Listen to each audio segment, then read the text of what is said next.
Hello everybody, and thanks again for watching. This is PlayStation Vita video blog number 2.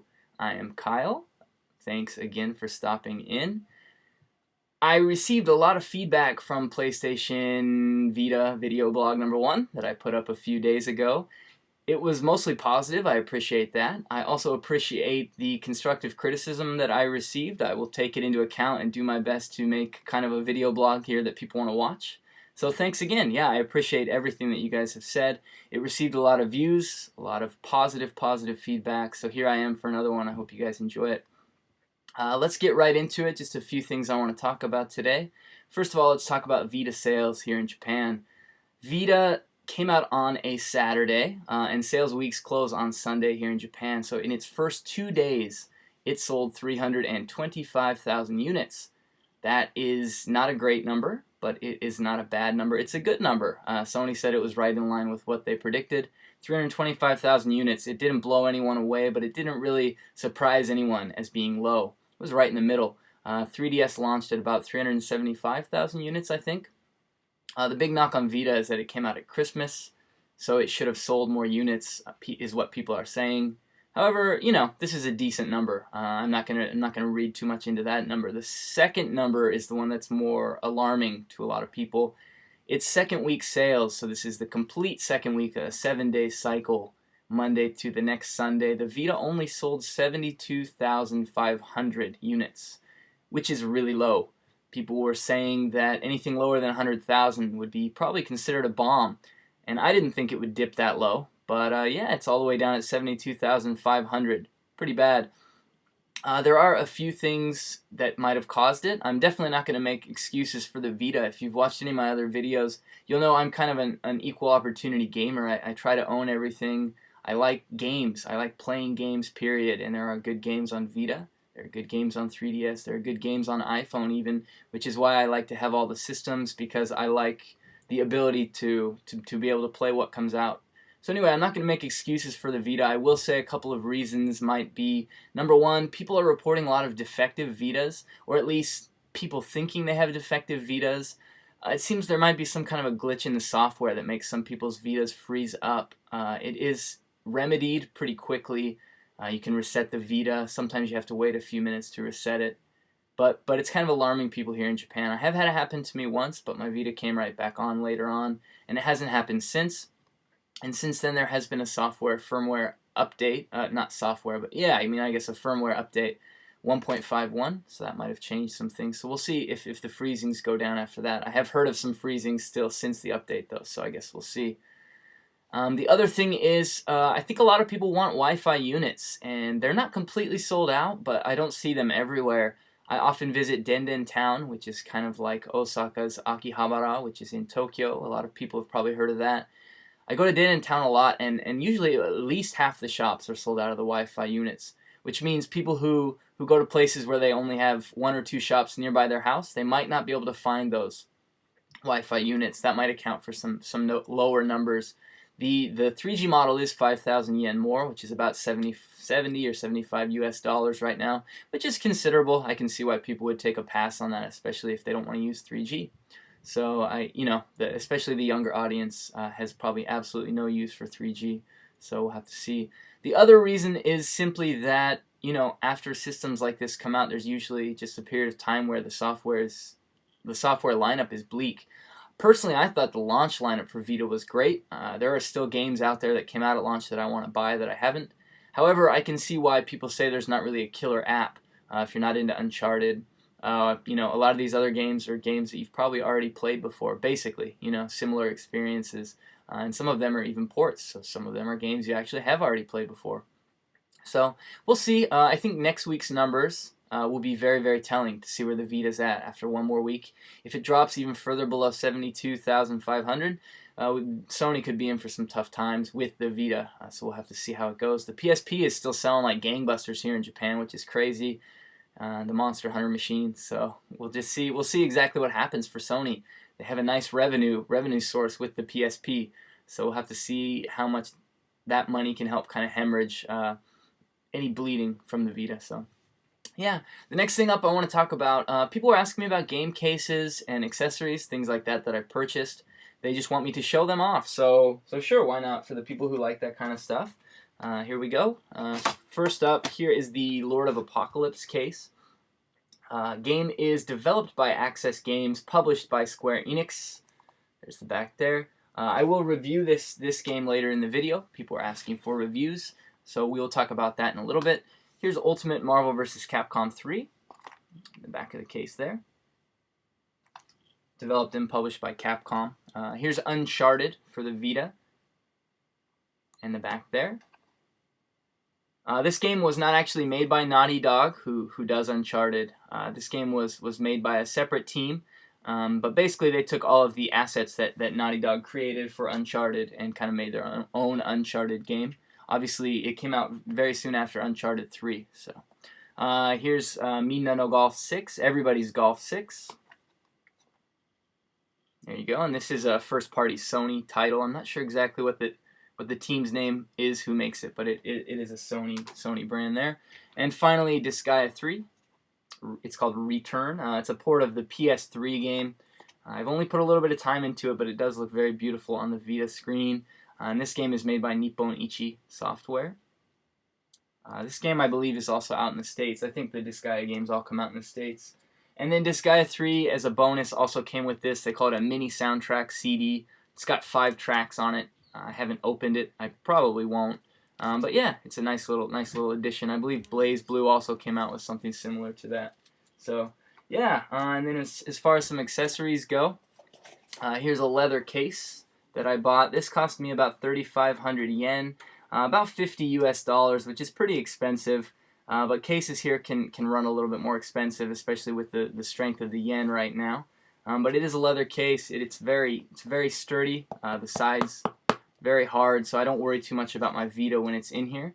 And along with that came this leather strap here, which I keep on my Vita. People might think straps like this are silly, but I play my Vita on the train a lot. It's nice to keep that around your hand just in case you get bumped or something like that. If I'm just playing at home, I don't really use it, but it's nice to keep that on there. Obviously, the Vita has a spot for a strap on either side here, which is nice. So basically, with this leather case, I'll just kind of show you how it works real quick. There are slots in there, grooves in there for the analog sticks, which is great. I just slide my Vita right down in there. Has this little flap. Just push that down in, and then this just sticks in the front here. And this is very sturdy. I don't worry about my Vita at all when it's in here. I feel like I can push here pretty hard, and it doesn't even bother the analog sticks or anything like that. So I'm not worried about that. I do keep the strap sticking out here because when I open it, it's very handy to just be able to basically pull it out with the strap, just like that. So if you want to spend a little bit more money, I got this on the recommendation of another person who just said it was really sturdy. So I need something like that because I throw it in my work bag and things like that when I take it on the train and things like that. So I would recommend it if that's what you're looking for. There are a ton, especially here in Japan, a ton of Vita case choices. Probably hundreds. It's just insane the amount of choice there is for Vita cases and things like that. So yeah, just look into it, see what's best for you. And then I also I got a film for the front. This, you can't really see it, but this is Sony brand. The film, you might have seen the video. The layout goes over the buttons here, and you just, it just goes down straight because it kind of overlays here. It was a nice idea. It didn't really help me that much. With how big the screen is and how much room you have here, it's not hard to put a screen protector on this thing, really. And then they have a third-party film that just goes for the back touch here, just so it doesn't get scratched up. It's a nice film. Hand goes over it pretty easily. So yeah, bought that film as well. Right now, let's go ahead and get into Lord of Apocalypse review. I've had people ask me to do reviews. I figure I'll put those in these video blogs just as a nice part of it. But I don't want to be a reviewer who plays a game for 15 minutes and tells you it's either complete garbage or the best thing ever. So I will only put reviews in here for games I've completed, or for games that don't have endings, for games I've put plenty of time into. Here we have one, Lord of Apocalypse. I completed it a few days ago. There are still extras and bonuses for me to do. However, I feel like I've done enough to be able to tell you about the game. So just a bit of background. This game is developed by Access Games for Square Enix. Square Enix is the publisher. So this game is a lot like Phantasy Star Online or Universe meets Monster Hunter. I say it's like Phantasy Star Online or Universe in that you fight a lot of small enemies. There's a lot of items, kind of similar to the items you would use on your character in Phantasy Star Online or Universe. The Monster Hunter aspects come in with the bosses. The boss fights all have stuff that you can break off of them, and when you break those items off, they drop items. So if you break their tail off, you get the tail. If you break the wings off or the horns off, you get those items, and then those can go in to make weapons and armor. That part is verbatim Monster Hunter. So yeah, basically the game is good.